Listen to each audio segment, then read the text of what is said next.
welcome back, you guys. This is the Art School Graduate Podcast. Today's guest is a designer, educator, podcast host, and all around creative force. From the military to the classroom to the mic, his journey is anything but ordinary. Ladies and gentlemen, my guest is Joseph Bullard. Joseph, how are you doing, man? I'm doing great. Thanks for having me here. Yeah, and first off, just thanks so much because you have some pretty incredible guests on this podcast, like Maurice Cherry, Dr. Cheryl D. Miller, Gail Anderson. Yeah. Like, I don't even know why I'm here, basically, is what I was thinking all day today. But I appreciate it, man, and I'm grateful. You're here because your story is interesting, man. Like, not many people can go. I think I've spoke to one other person who's gone from military to creativity. So I like when I hear that, and then your work is dope. Like I'm not gonna sit here and act like you're nobody, but like your work is dope. So I'm like, this guy has a very interesting story to tell. So I just was like, let's do it. And shout out to our man, Russell, for connecting us. This is a big thank you to him for this. But let's just jump right into it. You have such a unique story. Like we were just saying before, blending military service, design, and education. So, how did working in the U.S. Army shape your outlook to push you into creativity and design? Well, it definitely shaped that, Mhm. but I think in very indirect ways. Mm. However, I did discover design while I was in the military, and that's a big part of this creative journey that I'm on, Okay.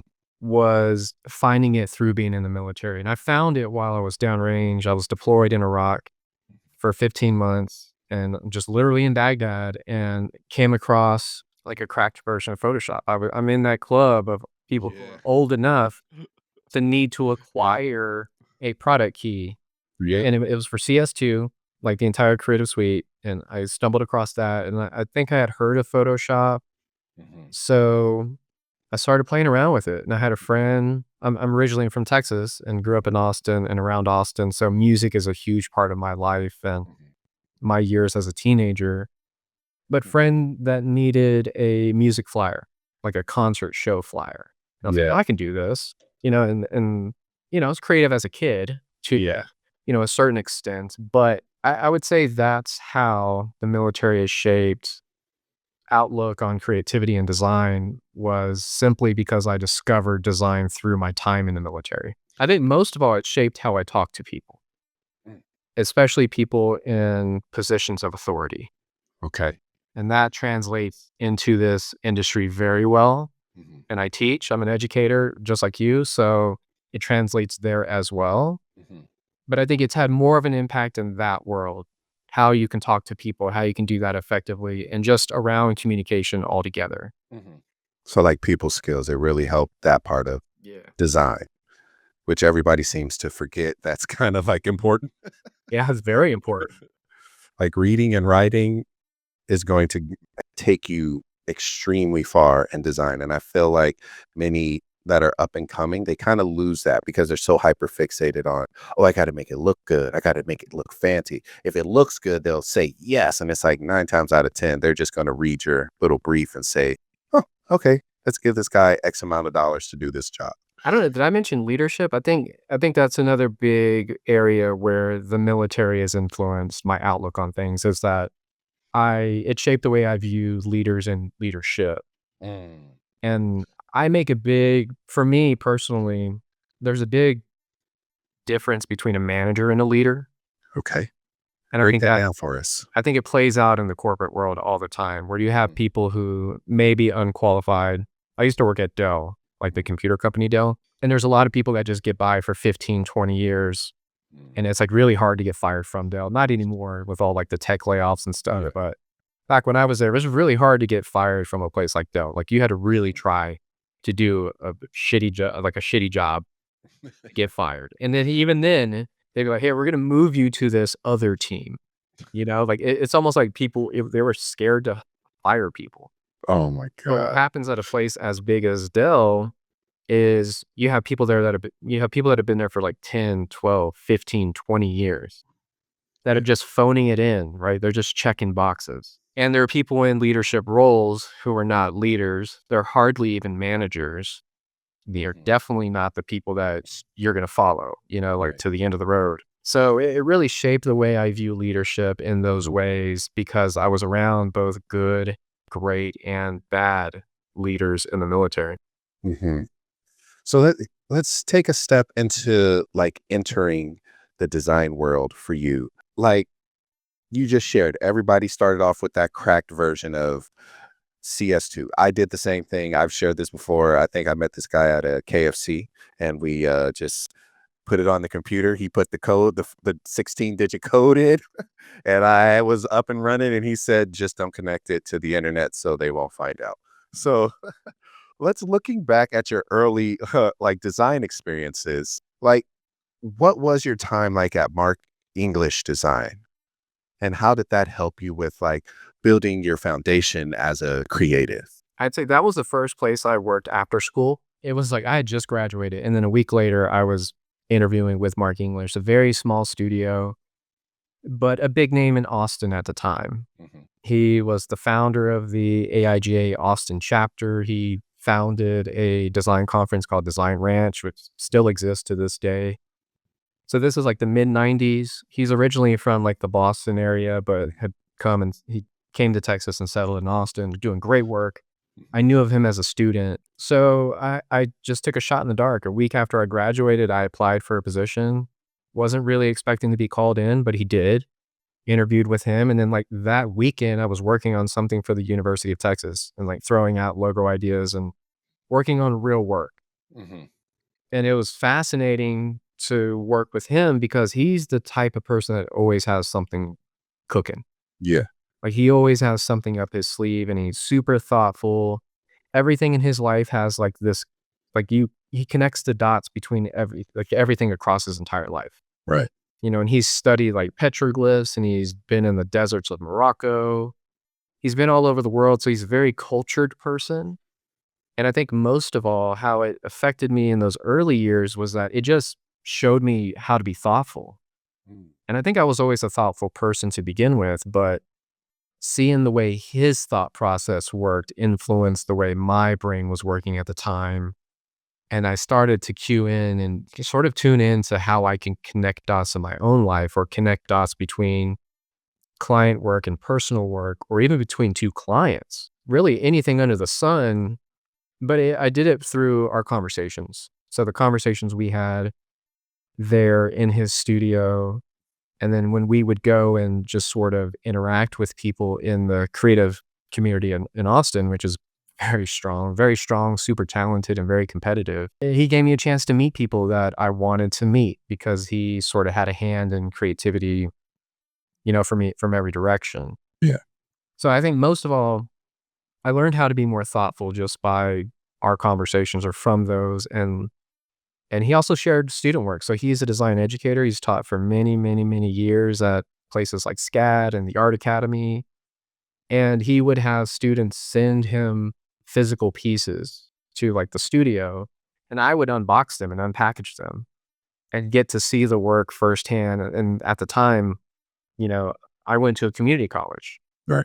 which is also where I teach, but it gave me exposure to design work coming out of like a 4-year university and multiple universities also. And then he would ask me my thoughts about those pieces. And that was super helpful because I used that knowledge to sort of create the foundation that I use in my classrooms when I'm speaking to my own students. And I knew I wanted to teach at the time. I just didn't have the experience to do it. But that was super helpful to sort of look at all that work and then to get his feedback and then for him to ask me questions about my thoughts about the work. And then we just had really cool stuff to work on. We worked on a couple of projects with Richard Linklater. One was for Hulu. It's a series called Up to Speed, which you can still find on Hulu. And then we did a project. It was a poster design for Slacker 2011, which is basically a remake of the original Slacker by Richard Linklater. And then these skateboard decks behind me, a company called Mark Skateboards. So just really cool, fun projects to work on straight out of school that you wouldn't expect to get your hands on, period, because you have zero experience. Yeah. Did you feel his trust and confidence in like bringing you on kind of helped give your spirit a little boost as a wet behind the ear, fresh out designer? Because I know sometimes you can get in those spaces and your hands are up like, I don't know what to do. It's like full Ricky Bobby moment. I don't know what to do with my hands. Like, what should I do? So did that confidence he kind of poured into you help you a lot?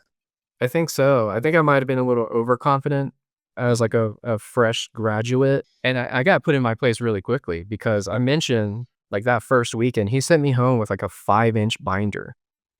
And it had all the stuff in that project leading up to that moment. And he said, "Hey, go dig through this and then come up with some logo options and then email them to me over the weekend." So I was like, okay, cool. Wow. This is super interesting. And I was super Yeah. hungry at the time. So I started working, right? Doing the stuff that I thought was cool. I sent him, I think, 3 options by like Monday. And I got a 1-word response from him. Oh no. It just said no. That's all it said. And then that sort of, that's when I had the moment of like, oh shit, what did I get myself into? Right. Well, maybe not that serious. I've only had that reaction like once, and it was in the military. So Mm, this isn't up on that level, but it's because of what I did in Baghdad that I had like this oh shit moment. Like, man, what did I get myself into? mm, This wasn't as serious as that or as yeah. impactful as that, but it was a moment that I was like, oh man, this is already going in a way I didn't expect. Yeah. What was like some influences that you were pulling from and drawing from during this time you were working with him? Well, that's an interesting question because I didn't have the internet at his studio. What? Originally, we did because we were in South Austin, like on South Lamar and Goodrich. Anyone who's not from Austin will sort of know where that is. But shortly after I joined his team, we moved out to Driftwood, Texas, which was like 30 minutes out of the way in the woods, like out in country. Yeah. And there was no internet on the computers that I had access to. He had the internet, but he was paying for it in like increments, by the gig. So I didn't have an internet access there. So I don't know where I was pulling from. He had a lot of sort of archival things that I Yeah. could dig through, books, like older stuff. I mean, this is decades beyond the stuff that we were sort of tuned Yeah. into as students in school. So I was digging through that. He had a lot of music, a lot of vinyl album covers. So I would sort of dig through those, a lot of Yeah. poster, a lot of African art in his studio. There were things to be inspired by, but it was difficult as a recent grad because there was no access to the internet. And we all know how heavily we all can sometimes rely on the internet just for like Yep. some visual spark or inspiration. Yeah. I did have internet on my phone, but it was pretty spotty, like the internet service I could get. So some of the research I was doing or discovery was happening when I wasn't at his studio, Mm. when I was back home and I had, free access, unlimited access to the internet. And then I would sort of do that like in the off time and then come back with like some fresh ideas. So it was pretty difficult. Yeah. So let's talk about like a little bit. Did you pull a little bit from like your cultural heritage, knowing that you're 40% Indigenous American? How did that help with some of your like design ideas or options? Or were you even able to implicate those into like works when you're in his studio space? Definitely not while I was there. Mm. I wouldn't even say I do it at all. Like, I don't think it's ever really shown itself in my work. Mm. And it's a tricky question because there's a tricky history and like there's tricky context behind all of this. And my identity is tricky to begin with because I don't know who my biological father is. Ooh. And I've been searching for him for like the last, I don't know, 4 years maybe, like off and on for the last 4 years. But I'm that kid who knows that they're Mexican American, Mhm. who had stories of Native Americans in their family, Comanche, Apache, things like that. So most of my life, I just wondered and had no real proof of any of that besides like some really half-assed family lore that was being passed down. Mhm. So that has always been a barrier, not knowing who my biological father is and not knowing an entire half of my family tree has always been that mental barrier between me and fully accessing that culture. So my maternal side, I know quite a bit about now since I've been digging, trying to find out who this biological father is. Mhm. So I know some about that now, but that only started in like 2020. Oh, wow. Most of my life, I knew the person on my birth certificate. I found out when I was about 10 years old, the person on my birth certificate isn't my biological father through like parental DNA testing. And then my mother thought who my biological father was, and she told me his name. And so most from maybe the age of, I don't know, 15 to about in my 30s, I thought it was this guy. Yeah. It wasn't until my partner Meg bought me like a 23andMe and an ancestry.com test so that I could try to find out like how much Yeah. Yeah. indigenous DNA I have, because I was interested in that, like how much, Yeah. right? Like I know it's there, how much. She bought those tests, and then all of a sudden that just sparked everything. Mm. And now I had this new drive to find out who he was because I got a little taste of what it's like to discover some of your ancestry. Mhm. It was fascinating. Mm. And I wanted to learn more, but I contacted that guy who my mother said was my biological father, who she thought it was. We did a DNA test, and turns out it was negative.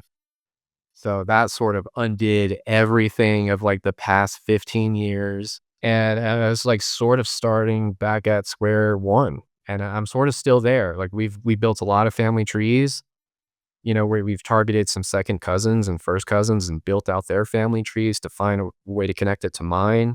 Yeah. So a combination of traditional genealogy, but also DNA genealogy to try and figure that out. Mm.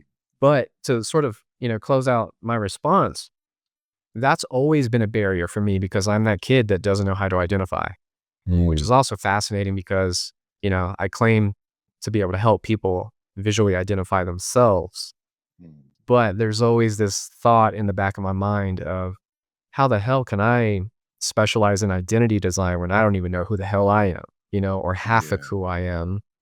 So it's interesting internal dialogue, but Yeah. that's always been something that's clouding like the heritage and being able to connect to it fully. Mm. I So see. at the end of the day, I wish it was visual in my work. And it's something that I want to work on in the future, especially with passion projects and just personal work. I want to try to find a way to infuse that visually so that it's a little bit more obvious that there is some type of culture behind the work. Got you. Oh, wow. Thank you for sharing that. That that was deep, and I appreciate you sharing that. I just want to encourage you, man. Like you're a great man. I pray you find him on this journey, but I still think your work is dope. And I think you do have a story to tell. I just want to encourage you in that. So don't feel like you can't. You totally can, bro.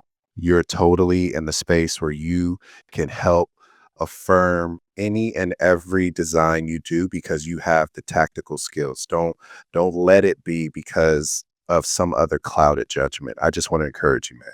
Like Yeah, it's I great advice. I appreciate you just being vulnerable with us with that. So let's take a turn into education and mentorship. So I know you mentioned that you're a teacher at Austin Community College. So what motivated you to teach? Because you did say you knew you wanted to teach, but you didn't know how to get into it, and plus you didn't have the years of experience to do it. So what motivated you to go towards like, you know what? I need to inform the next generation so that they can be better than me. So what pulled you towards that? I think mostly stumbling through how to do things and not having the greatest resources to turn to and find answers, right? Because these are well before the days of YouTube and YouTube University and being able to learn so easily for free. And it was, before the days of Christo in the future and Mhm. so much content available for free Yeah. that you could easily teach yourself at home. It's before those days. So I think most of all, it's like, hey, I can probably help students not make the same mistakes we made where they Gotcha. were students. And I have a desire to do that. And I think I naturally just enjoyed the critique process and giving people feedback and trying to think about the work objectively. Mhm. I think at the end of the day, I think that's the answer is I always knew. I always knew and I always had this drive and I knew exactly how to do it. I just Mhm. couldn't do it. I went directly to the department chair at ACC and was like, "Hey, I want to teach." As we're graduating, she's like, "Are you serious?" Like, "No, you need some experience in the industry. Like, go get some experience and then come back." And I did. Yeah, 7 years later, I went back and the same person that I went to originally is the person that That's gave cool. me a job as an adjunct professor. That's you cool. know, and she taught me one of the most important things I've ever learned about teaching before I even stepped into a classroom. That's so dope, man. That's amazing. I'm glad she kept her word and let you come back in. Yeah, me too. So what is your goal? Like what do you hope to instill in your students when they come through your class and when they leave your class? I think mostly how to talk about your work, Mm. how to talk about your work effectively with confidence. Yeah. It's one of the most important things that I feel students can learn. I also think it's one of the most important things you have to be able to do as a creative professional is speak about your work in an intelligent way, but also speak about the purpose behind your design decisions. So, what I focus on in my classrooms is trying to teach people how to think like a designer, Mm. not always how to make the prettiest thing or how to make the most visually appealing Mhm. thing. It's like, hey, let's slow down and let's just talk about like how we're thinking about solving visual problems. Mm. Yeah. And a lot of the time, we're not even solving just visual problems. We're solving all kinds of problems, Yeah. you know, that because $100%. there are usually bigger things happening that the client may not understand if they've never worked with creative people before. Yeah. They don't even know what questions they should be asking you as a designer, which means we have to try and pull it out of them. So the more people think about what those problems are, how to identify whether it's a pain point or a challenge that a client is experiencing, the more confident we become in the solutions that we come up with or provide, but you still have to be able to talk about them Right. and you have to be able to pitch them. So I think most of all, I'm trying to instill this ability to speak about your work in an effective way, you know, Okay. and it builds trust, right? When you do that with a client, they start to trust you more. And what I tell my students is like, hey, if you know how to talk about your stuff, they're going to trust you and then they will pay you. Yep.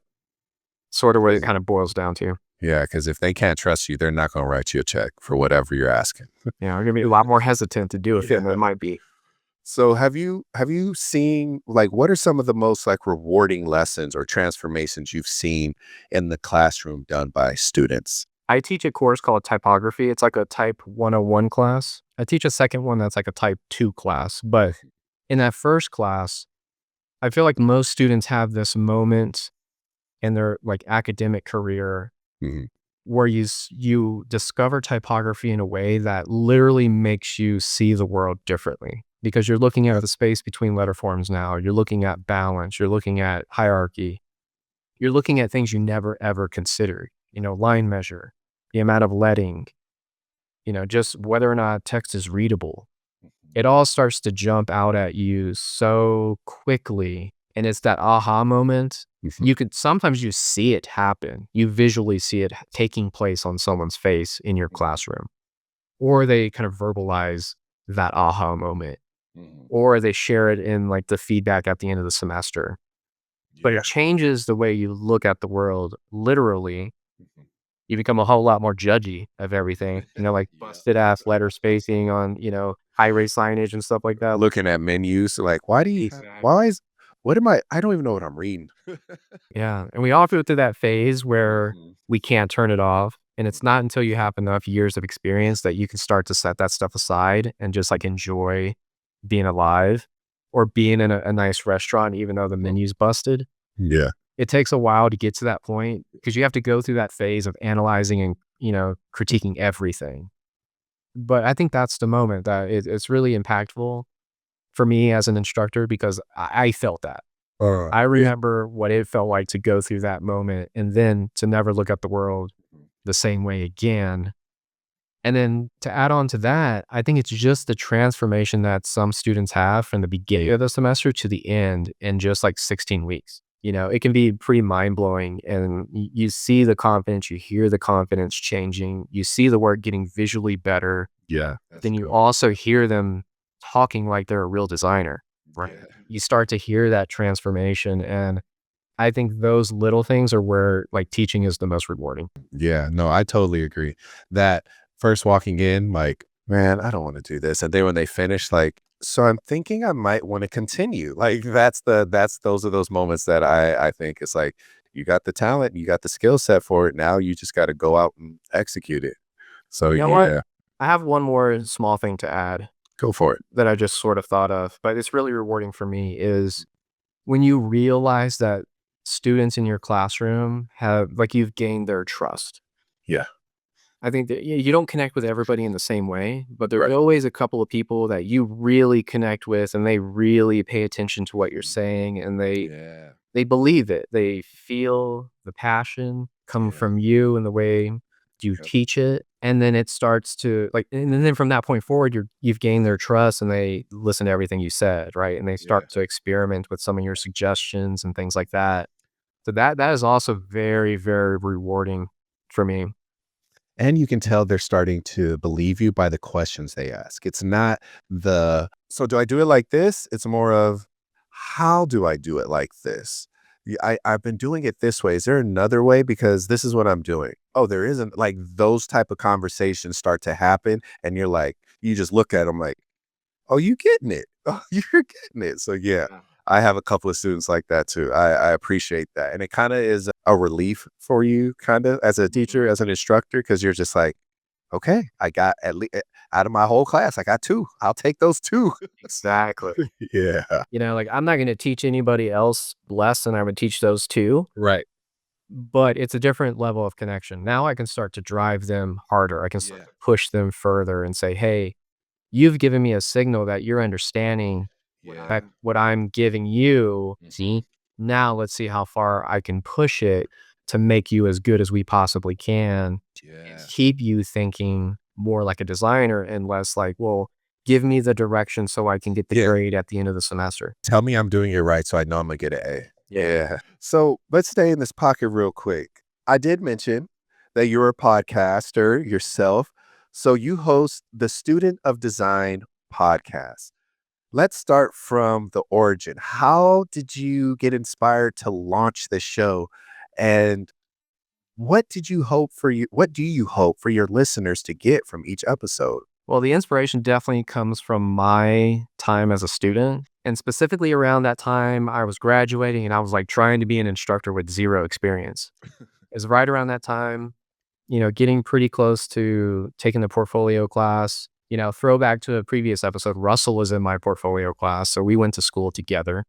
It's cool. But it was happening around that time. And this was 2008, 2010. So there weren't a ton of places online where you could share work Yeah. and that you could get feedback from other people. So I started a really simple Facebook page or group or whatever the hell it was at the time Mhm. that was called Students of Design. And it was just a place where you can post resources. Or if you really wanted to, you could share a project you were working on to try to get feedback from other people in the group. And this is sort of something like the podcast. I kept the name because of that original group.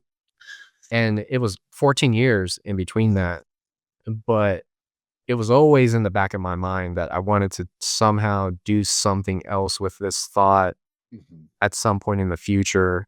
And then when I started getting into podcasting, I was like, oh, eventually I want to have a design podcast. I did a couple of other podcasts before Students of Design as sort of just like stepping stone projects to learn the process and figure out how to do it and not be a dipshit when I did a design podcast. But it really comes from that time. And I think in terms of what I want people to get away or walk away with from each episode, I think it's just some kind of value. I try to have really down to earth, detailed conversations. I try to dig, a layer or two underneath the surface. So I don't really ever ask anybody like, hey, how did you find your style? If it's an illustrator, I don't really ask those types of questions because most people will give you that answer without you even asking that question. So I can ask a layer two or a layer three question that's very specific and it sounds very different from other design podcasts. And that person I'm asking is still going to give me the content from the surface level and then layer two, Yeah. if it's like a third tier Yeah. question. So it gives me the ability to ask them a question that they don't normally get asked, but then sort of let them fill in the blanks. And they sort of, because people fall into phases of how you answer things, Mhm. especially people that have done a lot of interviews and been on a lot of podcasts. And you probably experienced this too from prepping for interviews and Yeah. interviewing guests on your own is like people fall into the same cadence of how they sort of present their responses to certain Yeah. types of questions. So I try to shake that up, but Mhm. back to your question, what I try to give people is just value of some kind, and I sort of try to own and respect that somebody is gonna find value in one episode, and they may not find it in another episode, depending on the quality of my questions or the guests Yeah. themselves. And just know that at some point, someone is gonna get value from these episodes, and I think that's where it lies in just trying to help people reach people outside of my classroom and then just give back to the community. Yeah, that's dope. Man, I was listening through your podcast and you do exactly that. Like when I was researching you and I was looking through what you do and your portfolio, I was like, well, let me just listen to an episode and see how he approaches it. And we approach it very differently. We're similar in some parts, but your approach, and it had me intrigued. I was listening. I was like, okay, I want to know his thoughts and how he approached this and how he does it because I was sharing with you before we were recording my approach and why I started it and how things I had to pivot because of certain situations. So I totally get it. What you said, 100%, man. Nice, that's good to hear. Yeah. Do you remember which episode you listened to? Like, who the guy. Owen Hammonds. Oh, yeah. That's what I Oh, yeah. said. There's only one other military person I know that went from that That's to great. design. So that's why I was like Owen Hammonds, and he's brilliant, Yeah, brilliant. I got to see him a couple weeks when I was in Austin for crop conference, Oh we man, had a couple drinks and a great conversation about, like, DEI rollbacks and, yeah, all the bullshit that's happening right now, but yeah, Owen was one of my he taught me portfolio. Me and Russell were in yeah. his portfolio class, and he still teaches at ACC and just, like, really talented, experienced guy. That he's willing to give you knowledge. He's not like Yeah. one of those old school, not old school, but like the gatekeepers of design, where it's like, oh, I think you're okay. You know, how some of them are like, it's okay. You just need to polish it. I feel like his is very critical, very detailed. And it's like, and it's coming from a place of I want you to get better. And I also want you to learn something from this. Mhm. What is just kind of like what you said with what you do for your students. You want them to get more than what is just being said. And he does a great, phenomenal job of that. Brilliant, man. Everything you said are all the reasons I wanted him on my podcast. Mhm. 100%. Yeah. So let's talk about your design approach and your philosophy. So how do you decide which projects to pursue and like what draws you to those particular like forms of design because your portfolio spans identity design, packaging design, websites, like you're a master across a different all these different platforms. So how do you decide which ones to pursue? I think these days I'm more interested in pursuing a specific type of person, like a specific type of client, Mhm. rather than the actual visuals or even the subject matter. Yeah. What type of person would that be? Because I think you're the first person I've ever heard say, I'm pursuing a certain client versus this is the kind of design I'm looking to do. Like Mhm. what caused that shift? What made you think, okay, client versus project? What made you make that shift? I think I realized I wanted to take that approach just through working with people that I love to work with and other people that I didn't love to work with. And my work definitely niched down into identity design Mhm. to where that's almost strictly what I do. So Which all the websites I take on or packaging or anything really is usually tied to a larger identity project that a client originally came to me for. So most of the time I'm seeking strictly identity work, as an independent designer. Mhm. Mostly identity work and it's very reasonable and it's very logical that other pieces are going to connect and sort of branch off of like an identity project like a website, maybe some packaging, maybe some other things. That's mostly what I look for, and I think it's just through years of experience that I've figured out that's what I enjoy doing the most. Mm. So, like, if you visit my website, like my current portfolio that's online, it's almost all just identity work. So, like, I spent a couple years as a senior designer at Dell. Like, there's no Dell work on my website. Yeah. I worked for D&D. There's none of that stuff. There's other, bigger name clients that I have on like the homepage of my website, but none of that work is on my website. Like, it's all Mhm. smaller clients that are more robust identity projects because I think it is the type of work that I'm trying to attract as an independent designer. Now, do you find yourself bringing those thoughts and ideas and into the classroom, like helping students understand that, hey, you're designing a typeface, but who's the person behind it? What's their message behind this? Do you bring that same attention to detail in the classroom, and do you find your students becoming more like buying into like the story of it rather than I'm designing a sans serif, I'm designing a serif? Definitely. I think you have to. Mhm. Maybe you don't have to, but I think it's super beneficial to students to bring that type of knowledge and experience to the table or into the Mhm. classroom. So what I do is share some of my work that I've done. Sometimes it's like straight up presentation, like decks, Yeah. where I'm like, hey, here's my first round. To steal a phrase from Under Consideration. Here's my first round presentation to this client.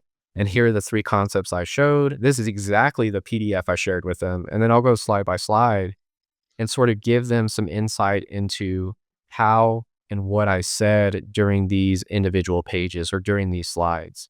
Mhm. And I think that gives them some insight into my thought process. And there's usually some nuggets that they can pull from, and they'll cherry pick whatever they find valuable.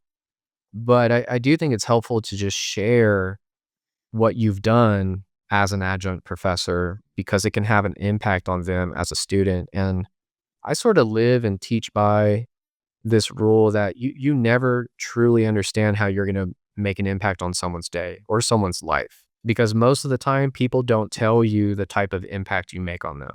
Right.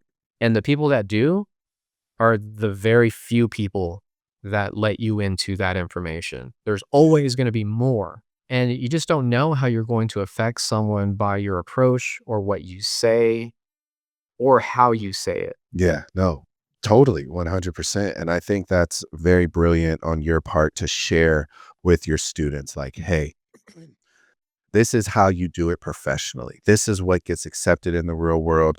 This one may not have been accepted, but you still follow these same steps. And I think you're hitting the nail on the head when you said, excuse me, the approach. Many of them think process, but they don't think approach. They just want to sit down, get on the computer, start looking. And it's like, whoa, whoa, whoa, slow down.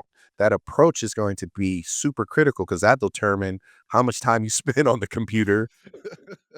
I try to get them to do that. They love to just like jump ahead. And I'm like, research it. Have these Yeah. conversations, sit down, take your time. I'm real careful. Yeah. I'm real careful in the classroom. So like I try really hard to remain objective, Hmm. especially in the grading process, which can be pretty difficult. But I sort of hinted at Gail, who hired me as an adjunct professor earlier. I mentioned that she taught me one of the most important thing I've ever learned about teaching before I started teaching.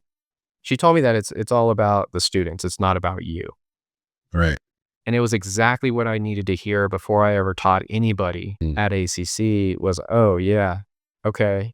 I can see how easy you can lose sight of that and you can start wanting students to do something your way Yeah. or your influence on their work can be too great that it's influencing their work too much. So I'm really careful to like pump the brakes. And like day one in my class, I'm like, hey, this is what I've done. This is who I am. I'm just one person. I don't have all the answers. In fact, I may contradict a lot of the shit you've learned in other classes, Yeah. but I'm just one person, right? And like, none of us know everything. So take what seems valuable from the things I say and find a way to use it for yourself. 100%. Yeah, no, I just say sift it because it's just like Yeah. you're not gonna everything that gets thrown in your lap, you're not gonna keep. Sift Yeah. it. What are they saying? Is there something that's going to benefit you, or is it just something that's just gonna legit go over your head and it's never gonna make Mhm. a hill of beans? So let's talk about your process. Like what is your process? Because I know you said you take your time, you're intentional. So can you just give us a little taste of what it is if someone approaches you for a new, I say, branding project? What is a typical, it's probably not typical because it depends on your client, but what does your process look like?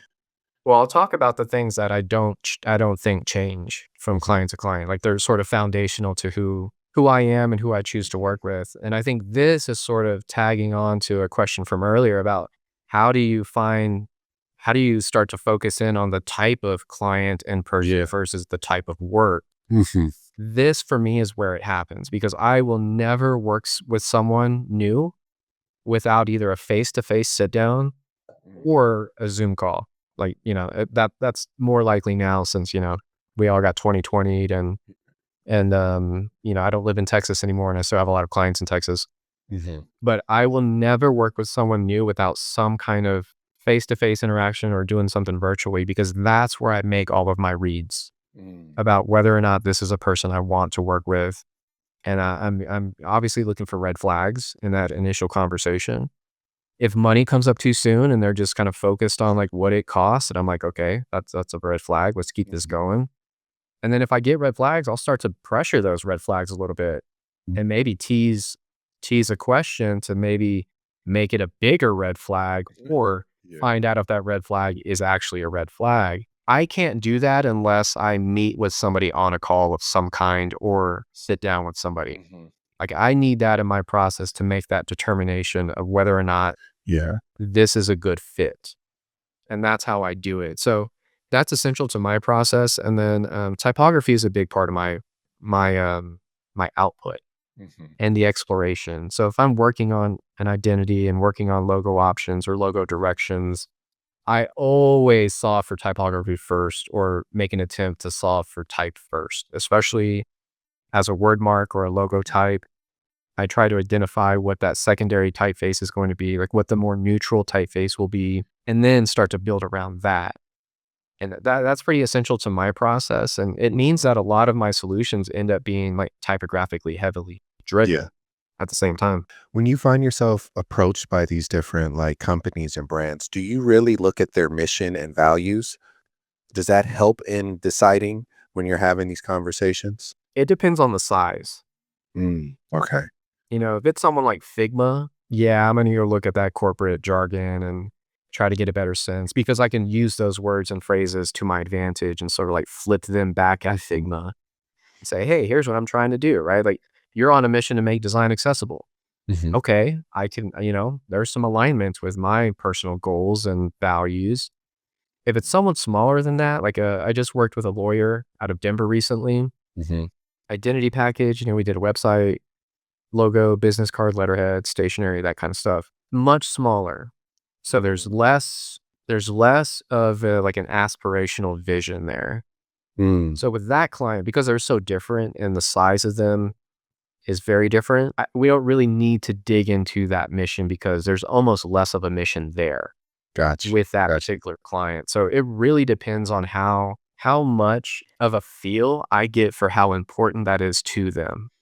Got you. And I Okay. think this is where it's so essential for my process is to read people. I think I'm pretty good at reading people, like especially people I've just met, Mhm. and I ask a lot of questions, Yeah. which is probably why I have a fucking podcast because I ask a lot of questions, right? Well, my key is trying to ask the best questions possible so that I get the information I need to make those judgment calls and to make those reads. Mm. So how was it working with like Russell and his studio, Studio Dzo, black owned, woman led business? Like you know their mission, I know their mission and values. Like how was it stepping into a place like that? Easy, easy, man, because it was Russell and it was Liz. Mhm. And it was more Russell at the time than Liz, but, like, Russell's one of my best friends, so, like, he didn't have to tell me anything. Mhm. We just operate on that level where he's like, "Hey, this is what I'm doing." I'm like, "Okay, I have a feeling of what you would respond well to." Mhm. And that, again, is just reading people and having an understanding of Mhm. who the person is that you're working with. And that's the best the situation can get, right? Because we went to school together. We lived together. We Mm. worked together at Dell for many years, right? So he's literally one of my best friends. So in that That's situation, it's the easiest thing in the world, right? I just have to convince him that my ideas are strong and that I'm doing them with purpose. And then obviously respond to his lead, right? And he led the way. I just sort of did and try to match his vibe and what he was after and It's dope. try to give him something that I thought looked good because I'll never Mhm. share work with a client that I'm unhappy with. I've made that Mhm. mistake before. But it was also the early days of Studio Dzo. So a lot of the leaning into like the culture, leaning into the values. This is at the very beginning stages of that. So I was lucky to know Russell so well that I knew that was important to them Mhm. from the get go. He didn't have to tell me that. If I was someone who didn't know him, I don't think they were far enough into their own identity and the way it was transitioning to really be able to communicate that to somebody coming in to help them design something. I see what you mean. Dope. Yeah, because I was just in my research when I found that out, I was like, that's crazy.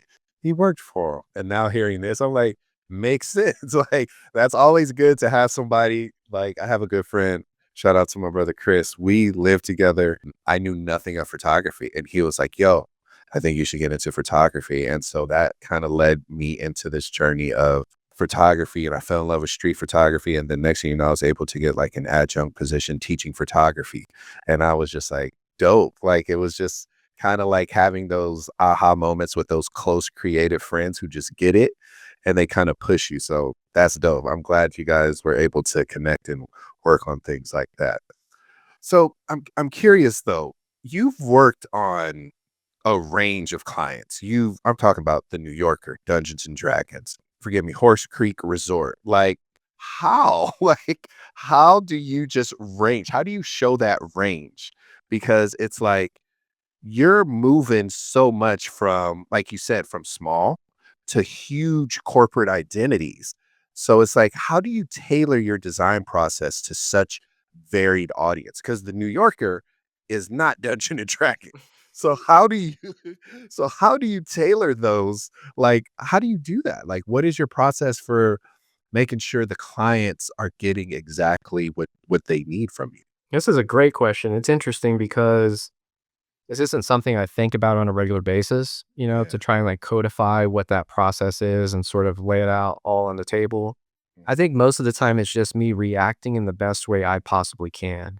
Mhm. And I think it's all influenced by everything that I've been talking about up to this point. So trying to be the most thoughtful person I can be in the Yeah. best way I know how, Mhm. it starts there. And it Okay. starts with a genuine interest and deep dive into what this person or what their business is.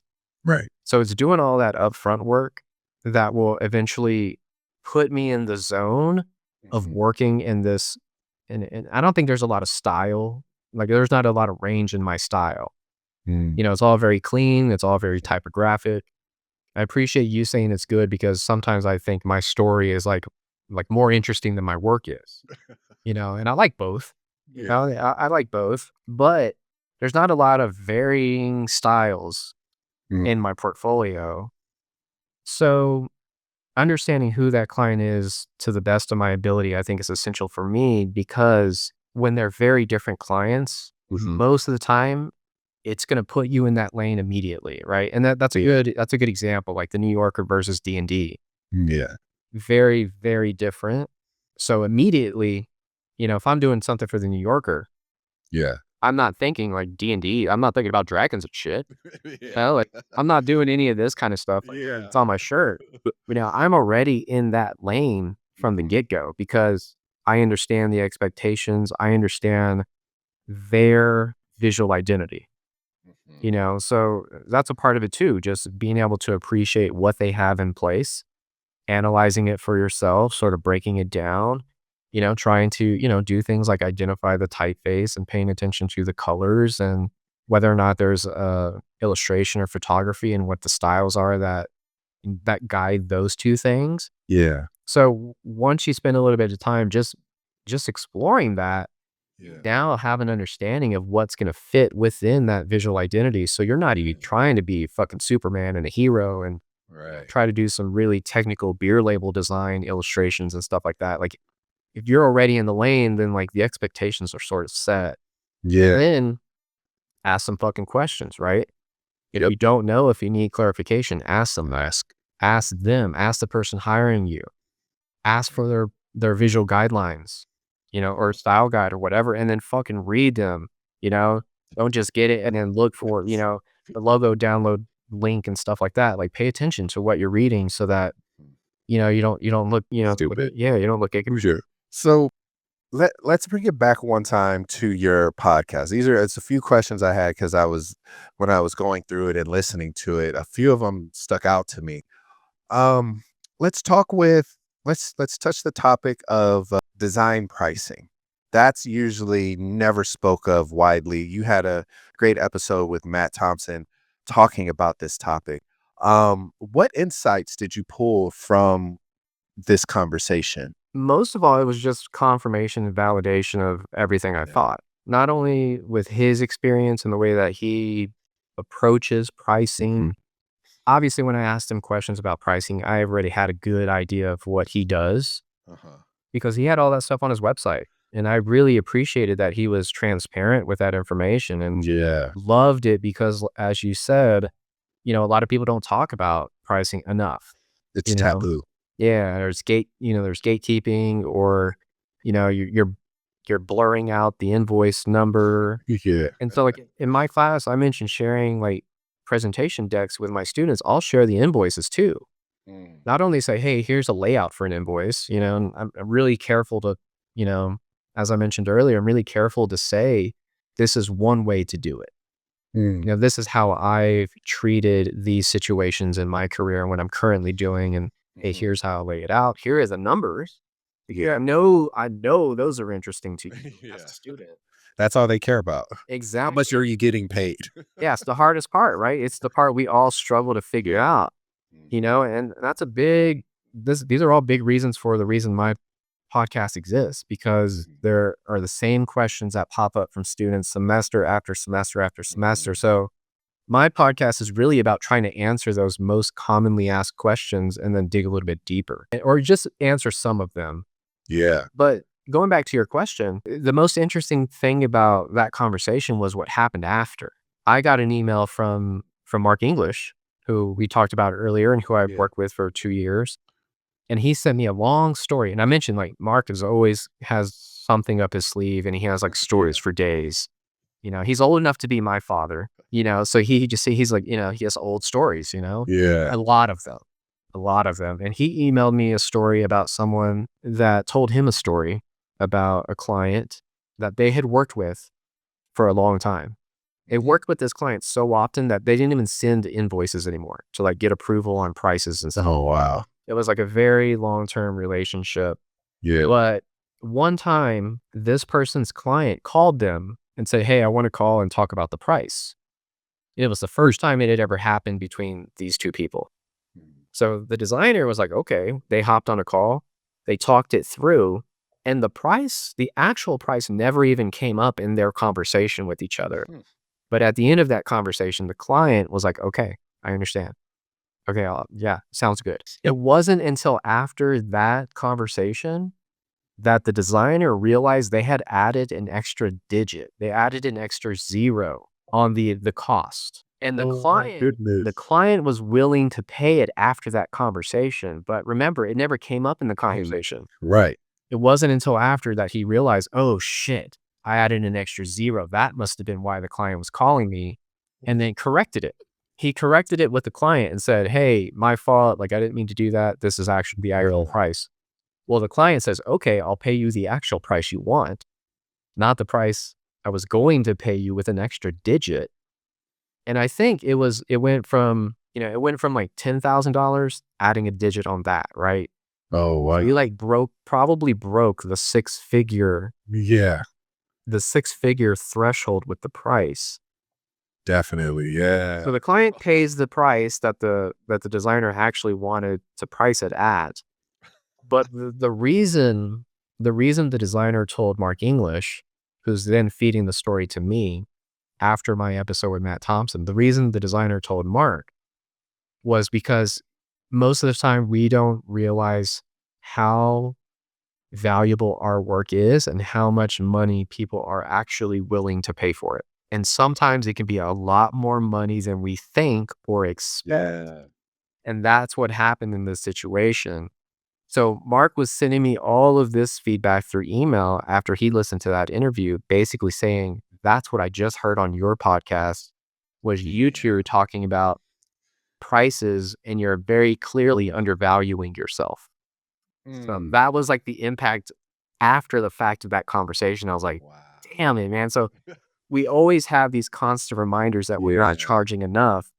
And then even when you think you're charging enough, like, Yeah, yeah. 7 grand, 8 grand, you're like, man, that's a long ways from 700 or $800. Right. But when you talk to somebody like Mark that's been around for decades and decades, you're like, yo, like our work is still way more valuable than you're even Yeah. talking about in your conversation. So that was fascinating and impactful. And, I appreciate that sort of thing from him. But this sort of illustrates like who Mark is and like hey, he's got stories for days and he's always got something he can pull from to like give you value or make you see something in a different light. Wow, man. Damn. Just to think it happened by accident and for it to go from an accident to actually being like, okay, you're right. Yeah, I'll pay it. It's like, I could have been doing this all. Oh man, that's incredible. I wish a lot of more happy accidents would happen that for a lot for all of us designers. Oh man. So you also had another chat with your brother Russell. You guys talked about personal identity and confidence. How did that conversation of confidence play a role in your own personal journey? I think it starts really young. Confidence in my life starts really young because I came from a very broken home. Mhm. Both of my parents were alcoholics. My stepfather, he's still alive. He's no longer an alcoholic because of medical reasons. But my mother, she eventually developed cancer and alcohol sort of destroyed her life. So I grew up in a very broken home and I was very angry as a teenager. Luckily, I've joined the military and that sort of like sorted some of that out for me. Now it's really hard to make me angry as an adult. But I grew up very angry as a teenager. And we grew up in poverty.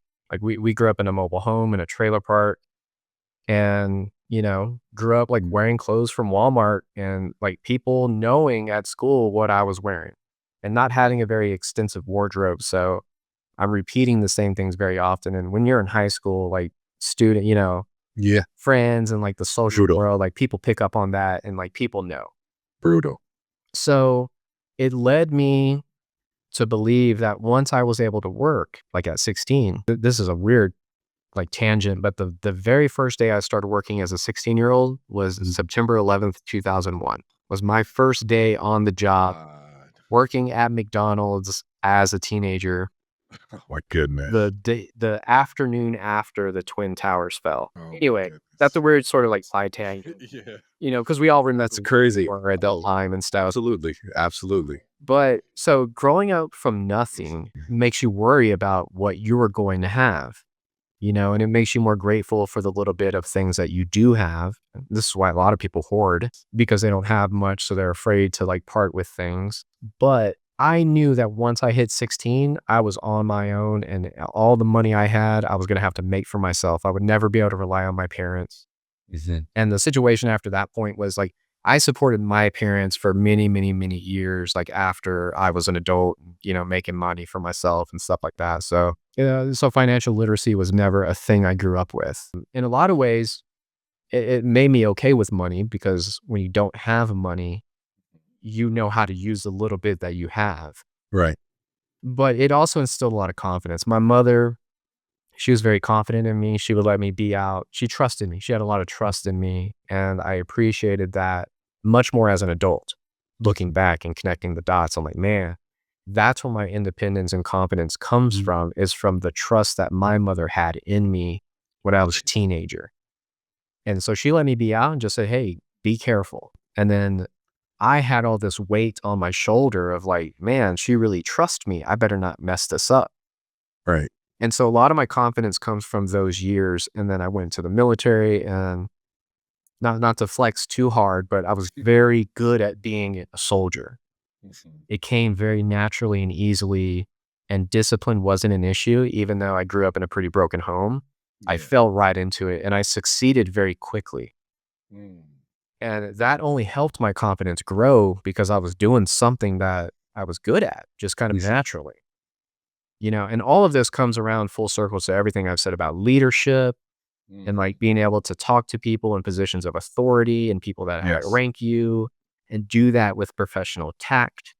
Like all of this stuff connects in different ways, but Mhm. that's mostly where my confidence comes from. I think is from my mother who just let me do my thing. That's dope. Man, that's dope. I feel like many designers are kind of, I don't know if you've noticed this, but I've noticed it that in my class, like students lack that confidence. Even if you tell them, yo, it's good. I think you're on the right track. They shake. They get terrified.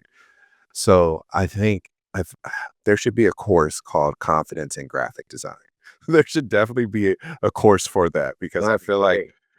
I feel like that would help eliminate a lot of the scaredness, nervousness, anxiety. I think it would eliminate a lot of the anxiety of design. Sure.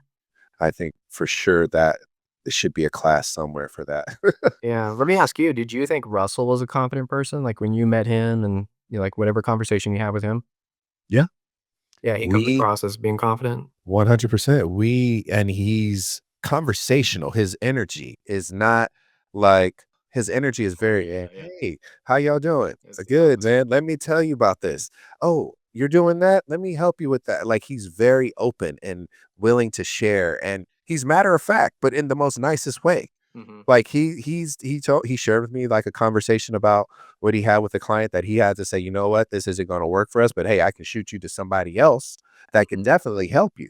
And it's just like, damn, like you're out here giving away clients. But he was very matter of fact on what he stood on, what his business was, what his mission, what his Mhm. vision is. And so I was like, that's the confidence I feel like many designers need because we run into the problem of the value, people devaluing our work, people devaluing us. It's like, well, here's the invoice. Well, can you break down each section? Like, why did this take this long? Like, why does that? I could have had someone else on Fiverr do it for $5. It's like, bruh, you know what if that makes sense, it's like, dude, Absolutely. yeah. So I think he does a very good job of confidence because he knows it. There you It's go. not like it's not like he's talking out his ass. He's Yeah. literally what he's speaking on is a professional at it. He's been through it. He knows the ups and downs. He knows the problems. He knows the mistakes. So he's coming at it from a different lens than, let's say, a 2025 graduate coming out as a freelancer, Mhm. So the freelancer is going to have to eat crow for a minute before they can get to that. But I feel like if they keep pursuing it and doing it the way, because it would be nice. Like a lot of my confidence came from sports. I played football, I ran track. So a lot of my confidence came from that because it was gratifying. Like you made the catch, you made the touchdown, you made a tackle.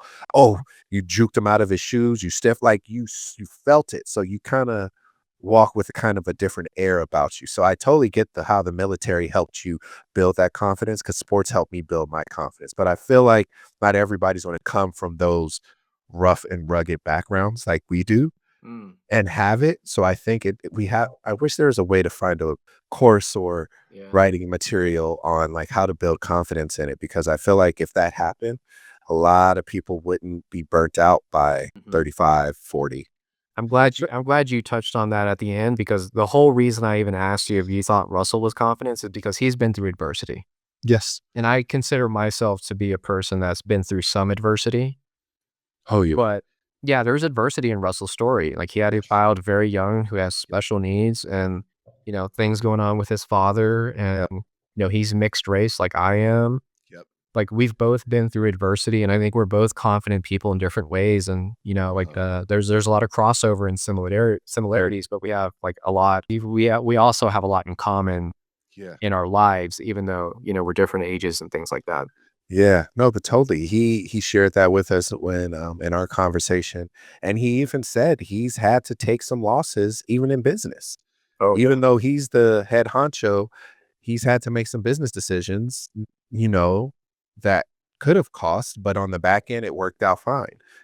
Turning down certain jobs even though he knew the company needed, but then something came right behind that. That was exactly what they needed. So he's very much like he's weathered and tested. Yeah, and you feel it when you talk to Yeah. him. 100 passion comes through immediately. Like it's undeniable. That's something about 100%. Russell is just undeniable, and you feel it, and you believe that he gives a damn and that he Yeah. cares. Oh, yeah. And so 100%. I think that's where a lot of the confidence comes from, is just like actually believing what the hell you believe. Yep. You know, and not kind of faking those thoughts or not trying to believe something that you're not totally behind. Mhm. I think that changes everything. Yep. One last question before we jump out of this podcast segment. How important do you think money management is to designers today, especially freelancers? Because we just talked about the conversation you had with, forgive me, my brain is slipping me right now. Adam Grayson. Adam Grayson. Yes, you had that conversation with Adam Grayson. And you also had the conversation with Matt talking about pricing. So now we're coming down to the whole thing of financial literacy, because many freelancers tap out after 2, maybe 3 years because they just see it just not paying off. So could you delve into that for us? Yeah. So before I get there, before I forget, I want to mention Matt Thompson, since you brought him back up. He's an independent designer in Austin, specializes in identity, packaging, illustration, and custom typography. Mhm. And then Russell, owner, creative director of Studio Dzo, like super homie, best friend. Yeah. And then Adam Grayson is an illustrator and designer from Orlando, Mhm. who is currently the senior brand designer at Acorns, which we're talking about financial literacy. He works at Acorns. Well, I think it's super important, but it's also situational. It depends on who you are, what you're coming from, Yeah. what you do, where you live, the competition in your area. I think all of those things will determine like how hungry you need to be, you know. And if you have some financial literacy to sort of create a foundation, I think you're always going to be better off because you know a little bit about managing money. Yeah. So me and Adam, who I talked about this with, like we both grew up in like a similar household. There was no financial literacy at all, no financial education. Like the talk about money was, is there money? Yeah. That's what my parents were yelling and screaming about, and, you know, drinking and arguing about. Like this is classic arguments over money with alcohol combined with that, which is like a recipe for disaster. Mhm. So for me, it would have changed my life if I had some of that understanding. If it was taught to me in high school, Mm. it probably would have changed my life because I would have started investing in my 20s. You're right. You know, so like my retirement would be completely different than what it is going to be, Mhm. because there's no substitute for time in the market. No. You know, like there's just no substitute for that compound interest, your money going to work for you, putting it in the right places, doing something like Acorns where it can sort of yield compound interest on its own. You know, like investing in crypto, all that kind of stuff. Like I didn't know about that. Well, crypto wasn't around then, but I didn't know those things as a young adult. You know, I definitely didn't get them as a teenager in high school, but those are the things that would have changed my life. But back to your question about how important it is, I think it just entirely depends on your situation. It's obviously important if you're out on your own and you're trying to run your own business. Like, you know, Yeah. you need money to survive and pay your bills and like take care of your family and stuff. Like, I don't need to tell anybody that. Right. Like, we all know, like, there's got to be some kind of cash flow. Right. But the importance, I think there's a lot of nuance in how important it is from person to person to person because of that support system that you have, whether it's a spouse or a partner or family, people you can rely on and count on. I think all of that makes a difference in like how aggressive you need to be. Yeah. I just asked that because I feel like unless you come from an understanding of money and starting a business, I feel like many freelancers, I think that's where they start to fall by the wayside, is because it's like they might hit that big lick where it's like a 20K job and they're like, yeah, I'm good. But then they forget, like, okay, you got rent, car note, student loans, insurance. Like you start paying stuff and you're like, oh, this is only going to last me like 2, 3 months max. So it's just like, I feel like a lot of freelancers, they get like, I hate to say it, but big headed, because it's like they hit that big one and then they're always chasing that big fish instead of just getting the little fish that can continue to feed and go to the account that keeps it from getting to zero. So I think that was like a very interesting conversation, because when I listened, I was like, That happened to Adam. yeah, that's why I was like, I never thought of that. But then listening to it and I looked hindsight, I was like, I wonder how many designers themselves hit that lick. And then the next thing you know, it's like month 4 and you're like, oh, I haven't had any jobs. I gotta, and then you're scrambling doing $500 jobs to try Mhm. to put back what you had. So You gotta be that's, careful. yeah, 100%. I guess in a lot of ways, me and somebody like Adam, we're lucky that we grew up without money. Yeah. Russell too, you could probably put him in the same boat. When you grow up without money, you're forced to worry about money. Mm. So it's almost like an indirect benefit that you somehow become better with money because you didn't have it. And when you get Mhm. it, you're worried about not having it. Mhm. Therefore, you start to make better decisions out of necessity and like survival. Yeah. So like this is part of my story that I wouldn't change. The part about not growing up with money because it has turned me into the person I am today and how I Right. treat money as an adult. And I've only gotten better now that I'm, financially literate. Yeah. All right. So, Joseph, we have been rolling. I appreciate you. So, we're going to break it up right now. We're going to have a little bit of fun. This is like a little rapid fire session. What comes to mind, whatever you can think of, good or bad. All right. So, I just want to leave this open for you. So, we're going to hit this quick fun round real quick. So, what typeface is slept on but always delivers? This is hard because I don't know what other people sleep on. However, I would say general category, the neutral sans serif typeface that you use for body text. It's secondary to like the primary typeface. It's not the hero. It's Mhm. there to do its job. Things like Roboto or Rubik.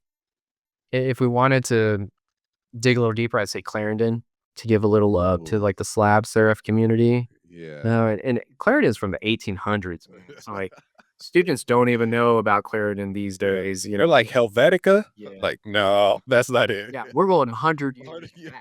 back. Yeah. Past that one. Yeah, and All then right. yeah, go for it. Go ahead. No, no, no. Go, go. Oh, Yes, yeah. yes. I would say this is specifically towards students. I would say Mhm. anything that Matthew Carter has made. So like Mm. Verdana, Tahoma, Georgia. I feel like these typefaces, they're so systematically a part of operating systems, mostly Windows. Like Mhm. Verdana and Tahoma, like those are, Windows Yeah, developed yeah. for the operating system, but like students will overlook those all the time. They'll grab Futura before they grab something like Verdana.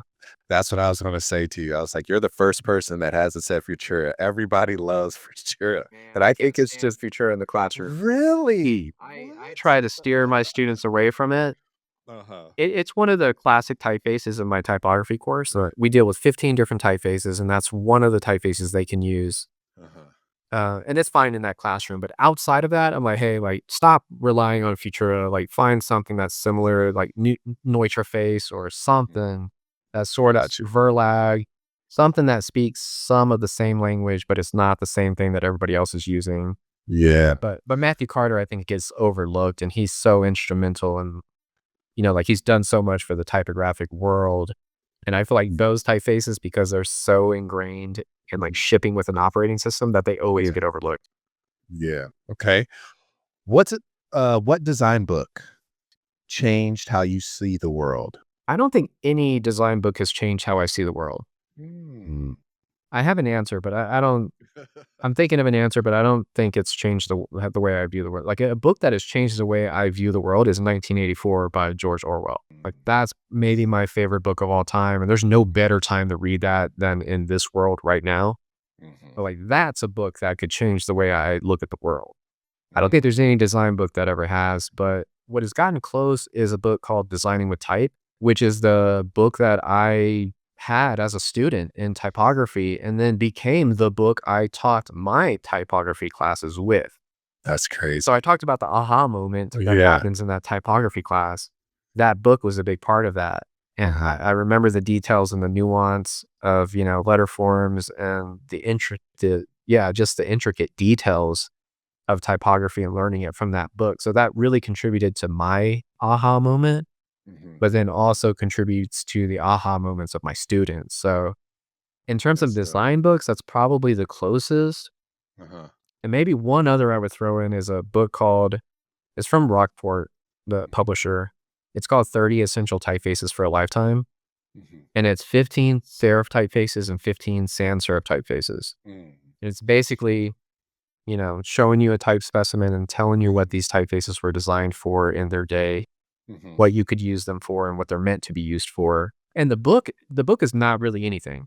It's Mhm. for the concept behind writing a book like that matters to me. That, hey, Yeah. you can get by, like you can Massimo Vignelli it and get by, maybe not one typeface your entire career, but Yeah. like if you have 30 to choose from, evenly split between serif and sans serif, like you could totally work your entire design career for a lifetime and never have to dip out of that 30 essential That's typeface list. So like that concept really struck a chord with me in that, hey, you don't really need all that much Yeah. to do great work. So what's a creative hill you will die on? Creative hill I would die on, Yeah. I think it would revolve around readability. I think that's another thing that gets overlooked by students. Like you have yet to understand the true importance of something as simple as readability. Mhm. So I was talking about neutral sans serif typefaces, like choosing some shit that is readable, like Yeah. setting it at a type, at a font size and pairing it with an amount of leading that people can read it, Yeah. or managing line measure, line height. That's like that perfect combination of typesetting, I think, is so important to communicate. And at the end of the day, everything we do revolves around communication. And if your piece can't communicate effectively, then what the Yeah. hell is it even doing, right? Like, Right. it's ineffective and it's going to make anybody's user experience worse if it doesn't prioritize readability. Yeah. So Right. I'll die on that hill all damn day. I think I'm with you on that. I'm starting to notice they're like, all right, you guys, we can't keep like slamming all these things in this space. It's like you have to understand where it's going. Is it going UX, UI? Is it print? Is it business card? Is it screen, iPad, tablet? Like I feel like they're running into the problem of just like, I like it, so I'm gonna put it there. And it's like you can't. Like you can't. Because if they can't read it, they're gonna download it one and then look at it. And then if it sucks, they're gonna uninstall it. So it's like you defeat the purpose. People get so inspired by David Carson, especially Mhm. students, right? When you discover who David Carson is and you see what he did for Raygun and Yeah. all that, the experimental phase of typography, like Yep. you start to be like, oh, I could be like David Carson, and I can sort of ignore a lot of these fundamentals. If you get too Yeah. deep in that and you get lost in it, then you think you can be the next David Carson, and you're not going to be. Absolutely. Yeah, they won't. You'll be out there talking about, well, he did it. Yeah, but he was doing it when it was fun. You're doing it now because you're bored. Yeah, and if you probably couldn't do it like him, and No. he's one of the few that could and would do it. Mhm. Last question. What's your go-to to reset when you start to feel that creative burnout? Video games, man. Oh, what's your game? I play a lot of Souls-like games like Elden Ring, Dark Souls, Lies of P. Very difficult, like mechanically difficult games where timing is like a big part of the combat system, like Sekiro. Mhm. Things like that where you need to learn a parry system and then you have to sit there and try a boss fight 50 times before you learn all the different move sequences. Got it. If we That's go further back, it's like Legend of Zelda, and like I'm a Super NES kid and NES kid, so like my roots are very much in like Mortal Kombat, Street Fighter, and The Legend of Zelda, Mhm. and games like that. okay. So let's talk about some advice and what you're looking forward to. So what's a piece of advice you wish you had received early in your design career? I have a piece of advice, but it's not really tied to design. Okay, just advice in general. We'll Yeah, take that. yeah. Well, if I could shift it, I would talk about investing, which is I was sort of hinting at earlier. Yeah. And I mentioned like this is something that could have changed my life, but I didn't understand the impact and the value it could have on the future. So, like discovering crypto and like learning about the crypto space, Mhm. back in like 2019, 2020, starting to invest in those types of projects, but also like in a Roth, like Roth IRA and a 401k and things like that, like traditional investing as well, like in, ETFs Mhm. and mutual funds and things like that. I didn't understand that. Like, I heard those words growing up, but I didn't really know what any of it meant, and then I felt like you needed to have money to invest money, and that was maybe the thing. If I woulda heard that, like, in my early 20s, like, "Hey, you don't need a lot of money to start investing it." Mhm. Like acorns we were talking about, like, you need Yeah. pennies, like, Yeah. extra spare change on acorns, but that stuff didn't exist in, 2003. Nope. So, Nope, nope. I think the best piece of advice I can give to someone young listening to this is what I said earlier, like, time in the market is everything. Mhm. Never try to time the market, and buy and sell at a specific time. Time in is the most important thing you can do as an investor. And so now, like, those are sort of my, investment goals now is like, I'm very much like a retirement age investor. I'm a long-term holder of crypto. So the projects I invest in and I believe in, I'm buying them and acquiring them, and I'm not selling them Mhm. because I'm hoping that 20 years from now, the value is going to appreciate and the use cases will appreciate. Yeah. That will actually be worth some stuff that will be a hedge against inflation. And Yeah. obviously, inflation is, it It's keeps getting crazy. worse and worse. Yes. It doesn't seem like it's getting any better anytime soon. Oh, I know it. I know it very well. Yeah, I mean, This housing market is what's really kinda I'm like, "Man, if y'all can figure out what this interest rate is looking at, I don't know who it's looking at because it makes no sense." yeah, I'm over here like, what is buying a house? I think anybody younger than me, I don't know how old you are, but anybody younger than a millennial. 38. So I'm in Okay, that so we're You're the in I'm in same that age. pocket. yeah. Yeah, I'm 39. So yeah, we're geriatric millennials. Bad These knees. bad backs. Yeah, I had back surgery in 2023. Oh, man, I had knee surgery 24. Yeah, we're broken ass guys. Right. No, like anybody younger than us, like I don't know how, like they're not gonna buy a home. They They're gonna can't. be They're renters just for life. and then rent's going up at Yeah. at a crazy rate. I'm like, people are just gonna end up sleeping in their cars. Yeah, and not locked in with salary increases. Like, rent's going up and mortgages are going up, but the salary is staying the same, right? Mhm. And tech companies can keep cutting people because they're dispensable. There's always gonna be somebody for a job. Yep, that's what I was say. They're gonna cut somebody that's making 90 to hire a person that could pay 50. Yeah. So what incentive do they have to increase salaries lockstep with the increase of mortgages and rent? Like, but there's no incentive for them to do that. No. No, no, no. Because then you're gonna have kids graduating that's just gonna have a lovely paper working at Chipotle. And there's nothing wrong with that, but it's like you're a communications major, you're a business major, you're a creative writer, you had goals and dreams and they're stifled by a market that doesn't support anything you want. That sucks. That sucks. But yeah, that's my advice, man. It's all around investing and start investing as soon as you can. Uh-huh. Even if you're 35 right now, you've never invested a penny. You Do it. don't need a lot of money to invest and to start Nope. accumulating, a savings or just interest. All right, Joseph. So I have one more question, and I was just totally curious about it. Who's an indigenous or Black creative voice more people should be paying attention to? Well, I think you should pay more attention to Russell since we talked about him. Yes. Also, Owen Hammonds, who you brought up earlier, I think you should pay more attention to his work. And then there was this creator I saw at Crop Conference a couple of weeks ago when I was in Austin, Julian Alexander. Mhm. Saw him present at Crop and was just totally blown away. Mhm. Super, I don't know, maybe the most thoughtful delivery and performance on stage at Crop Conference. Man, impactful stuff. Dope. Impactful stuff. He's a Black creator. He does a lot of work around, I guess, just the idea of racism and oppression. Mhm. And a lot of his work revolves around this idea that he's never considered himself 3/5 of a person. So like if you've ever heard of the 3/5 clause, or Mhm. I mean, not talking to you, but to people out there listening, Yeah, yeah.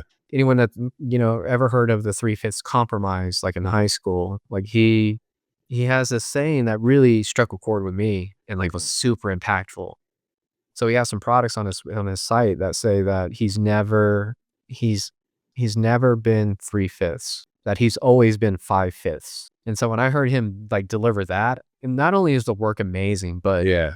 It's super thoughtful, and I had a chance to talk to him after the conference, like, at the wrap party, Yeah. and had an opportunity to just tell him a lot of these same thoughts, like, "Man, I just really appreciate how thoughtful Mhm. your work is," and he's the type of creator Mhm. that will sit on a piece or sit on a project for, like, an entire year Ooh. because it's not the right time to release it. Ooh. And then Wow. he'll wait for moments in society or, like, in the government or Mhm. with the current administration, and then he'll release these things when they have their most impact, Mhm. or when he thinks and feels like they're gonna be impactful for people. Yeah. So that reservation really spoke to me. I'm just like, "Damn, this is super dope." Mhm. Like, you're gonna create something like, because most of us have the urge to create something, and we immediately wanna push it out to the world, Right. Right. right? If we're proud of it, if we feel good about it, we're gonna push it Mhm. out, and we want people to see it, we want people to like it and things like that. But this ability to stop yourself, to hit the brakes, be reserved and say, "Hey, like, I love this," Mm. Mhm. it's Yeah. hitting somewhere for me personally, and I think Yeah. would speak to other people, but I don't feel like right now is the time to release it. And so he shared some of those projects, and you can find him Mhm. online. He's on Instagram at Slang Inc. And then and also at Supremacy Project on Instagram. And then his website is supremacyproject.com, or at least one of his websites. He's probably got other things going on, but Mhm. what he shared that day at Crop Conference was a lot of the work that he's done for Supremacy Project, and like super impactful. And I just really appreciated the thoughtfulness, man. Mhm. Really, it was a really great presentation, and his vibe and his energy, oh, Mhm. it was top notch. That's dope, man. That's a true skill and talent to be able to just hold off when you know it's Yeah. like burning a hole in your pocket. You're like, "Ooh, I got this one. I could do it right now to him." But it's like timing sometimes can either make or break you. And if you do it right, it can be a glorious, glorious thing. So most definitely dope to check out.